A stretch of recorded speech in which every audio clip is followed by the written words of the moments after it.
Welcome back. आज हम बात कर रहे हैं प्रोटीन के प्रोपेगेंडा की कि बाजार में डिब्बा बंद प्रोटीन का तो इतना जम के प्रचार प्रसार होता ही था, लेकिन अब सोशल मीडिया पे तमाम होममेड प्रोटीन्स के नुस्खों की लाइन लग गई है, जिसमें वो ना जाने क्या क्या मिला के बनाने की बात कर रहे हैं। कहने के लिए नेचुरल चीज़ें हैं, लेकिन किसे खाना है, कितना खाना है, कब खाना है, किस प्रकार से खाना है, उसका कोई आगा पीछा नहीं है। और यही हमारे एक्सपर्ट भी कह रहे थे कि इस तरीके से भी किसी चीज़ का आंख बंद करके सेवन करना आपको महंगा पड़ सकता है। राइट, ब्रेक से पहले काफी बात की प्रोटीन पर, अब कुछ टेक अवेज यहां पे ले लेते हैं। डॉक्टर खन्ना, आपको कैसे पता चलेगा कि आपके शरीर में प्रोटीन की सच में कमी हो रही है? कोई इंडिकेशंस, कोई साइन आते हैं?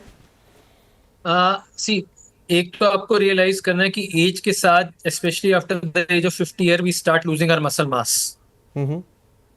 इंसान की एजिंग प्रोसेस क्या है? धीरे धीरे शरीर खत्म होगा, धीरे धीरे सब खत्म होगा। कब तक आप चलते रहेंगे?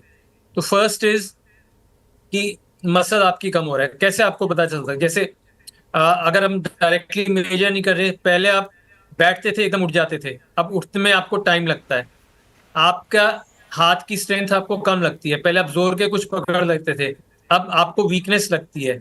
सो ये बेसिक चीजें हैं। पहले आप तेज चल पाते थे, अब अगर कहीं दर्द वर्द नहीं है, सब ठीक है, बट आप उतने स्पीड से उतना डिस्टेंस नहीं कवर कर सकते। तो ये सब चीजें हैं जिससे ये लगता है कि भाई मसल मास कम हो रहा है, और शायद हमारी या तो एक्सरसाइज भी कम हो गई या प्रोटीन इनटेक कम हो गया। प्लस किसी भी इलनेस के साथ हमारा प्रोटीन रिक्वायरमेंट बढ़ जाता है, भूख खत्म हो जाती है, तो प्रोटीन डेफिशिएंसी आ ही जाएगी, irrespective of what ever disease. लेकिन जो शॉर्ट टर्म डिजीजेज होते हैं उसमें उतना लॉस नहीं होता और रिगेन भी ज्यादा होता है। जो क्रॉनिक डिजीज होते हैं, liver disease, cancer, kidney disease, उसमें प्रोटीन लॉस होता ही रहता है, और हम कितना भी खा लें फिर भी उतना प्रोटीन बिल्डअप नहीं होता बॉडी में, बिकॉज बीमारी जितना हमारी प्रोटीन खा लेती है उतना मेंटेन करना इज लिटरली इम्पॉसिबल। जी, ठीक बाकी है। तो हमारे इस पास पे फिर मेजरमेंट्स है, हाँ जी, हाँ जी। ब्लड टेस्ट हैं और एंथ्रोपोमेट्रिक मेजरमेंट्स हैं। हम देखते हैं उससे मिड आर्म सर्कमफ्रेंस वगैरह, बाइसेप कितना है, ट्राइसेप कितना है, हैंड ग्रिप स्ट्रेंथ के अलग अलग पैरामीटर्स हैं। उन सब से हमें पता चलता है कि बॉडी में प्रोटीन की मात्रा कितनी कम हो रही है। ठीक, तो कुछ तो आपके कॉमन ऑब्जर्वेशन है और कुछ कभी ज़्यादा ही स्थिति आ जाए जो डॉक्टर्स आपको बताएंगे, तो फिर उसके कुछ टेस्ट भी हैं। शिखा मैम, नाउ कि बहुत ज़्यादा मतलब प्रोटीन को सिर पे चढ़ाए बिना आप अपनी डेली डाइट में ऐसी 4-5 इंग्रेडिएंट, मतलब आप हफ्ते के 5 या 6 दिन की हम बात कर लें, आप क्या चीज़ें रख लें कि आपको फिर अलग से ना तो डिब्बे की तरफ जाना पड़े, ना किसी होममेड स्पेशल रेसिपी की तरफ जाना पड़े, आप निश्चिंत रहें कि कम से कम मेरी बेसिक रिक्वायरमेंट प्रोटीन की पूरी हो रही। मैं एक सामान्य आदमी की बात कर रहा हूँ जो दिन भर में सामान्य कामकाज करता है, थोड़ी बहुत एक्सरसाइज भी करता है, वो अलग से कोई बहुत भारी हैवी जिम नहीं कर रहा है, वो बहुत ज़्यादा कोई मेजर स्पोर्ट्स में नहीं है, लेकिन एक नॉर्मल रूटीन का व्यक्ति है।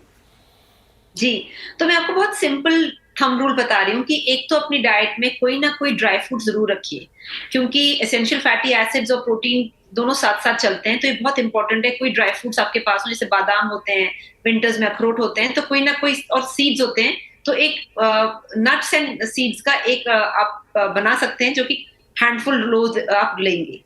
दूसरी चीज है किसी ना किसी फॉर्म में स्टीम्ड स्प्राउट्स। अब मैं कच्चे स्प्राउट्स इसलिए नहीं कह रही हूँ क्योंकि लोगों को डाइजेस्ट नहीं होते हैं, तो स्टीम्ड स्प्राउट्स अलग अलग तरह के बना सकते हैं, जैसे मूंग दाल का बना लिया, चना का बना लिया, मोट का बना लिया।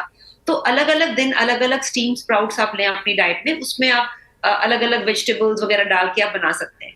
तीसरी चीज है कि जैसे पनीर है, टोफू है, सोया मिल्क है, ऐसी अपने डाइट में रोज में कुछ ना कुछ ऑल्टरनेटिव रखे रहिए। जैसे क्योंकि उससे क्या होता है कि आपको सोचना नहीं पड़ेगा, बट आपको वो वैरायटी मिलती रहेगी, क्योंकि सिर्फ एक टाइप का प्रोटीन हमें नहीं चाहिए, हमें अलग अलग चीजों से अलग अलग अमाइनो एसिड्स चाहिए जो हमारे लिए सेहत के लिए इंपॉर्टेंट है। देन डाइजेशन के लिए विटामिन सी बहुत इंपॉर्टेंट है प्रोटीन के लिए। तो विटामिन सी जैसे आंवला है, जैसे मैं इसको कहती हूँ कि एक बेसिक एबीसी जूस, आंवला, एप्पल, बीटरूट, कैरेट, इसके फलों के और जो सब्जियों के जो रस है, आंवला, एप्पल, बीटरूट, कैरेट, अगर आप रोज लेंगे तो आपकी बॉडी में एंजाइम्स जाएंगे, विटामिन जाएंगे, उसमें से इलेक्ट्रोलाइट्स जाएंगे, तो ये आपके लिए बहुत सेहतमंद है।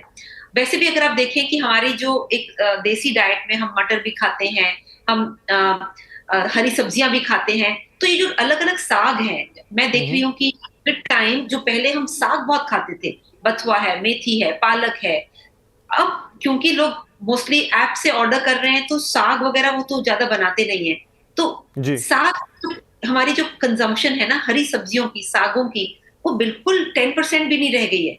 तो उसको थोड़ा बढ़ाइए, उसमें से जो आपको आयरन मिलना है, उसके अंदर से जो आपको फाइबर्स मिलने हैं, बहुत इंपॉर्टेंट है। तो इस तरह से अगर आप जाएंगे, तो अगर सपोज आप लैक्टोज इंटॉलरेंट भी है, जैसे कई लोग लैक्टोज इंटॉलरेंट होते हैं, दूध दही इतना नहीं डाइजेस्ट करते, नो प्रॉब्लम, आपको अनाजों से भी, ये जो लेग्यूम से, पल्सेस एंड लेग्यूम से भी आपको मिल सकता है। बट आप अपना डाइजेशन कीजिए और महीने में एक बार अपने लिवर को थोड़ा रेस्ट दीजिए। उस दिन डिटॉक्स कीजिए। डिटॉक्स का मतलब स्टार्वेशन नहीं है, डिटॉक्स का मतलब फ्लूइड्स लीजिए, वेजिटेबल जूसेस लीजिए, कोकोनट वाटर लीजिए, ताकि ठीक है लिवर मैम। को रेस्ट मिले। जी जी, गॉट योर पॉइंट। क्योंकि अब समय मेरा समाप्ति की तरफ आ गया, लेकिन जो आप दोनों की ही बात है उससे इतना समझ में आया कि बहुत ज़्यादा हैतौबा मचाने की ज़रूरत नहीं है। एक तो आपको अपना घर का शुद्ध क्लीन खाना खाना है, उसमें क्या आप थोड़ा सा स्पेशल कर सकते हो अगर आपको लग रहा है, डॉक्टर साहब ने कुछ आपको बताया कि आपको थकान लगे या ऐसा लगे कि जो काम आप एक्टिवली नहीं कर पा रहे हैं, तो आपको समझ में आएगा कि आपके अंदर प्रोटीन की कमी है, ज़्यादा डाउट हो तो डॉक्टर से ज़रूर मिल लें।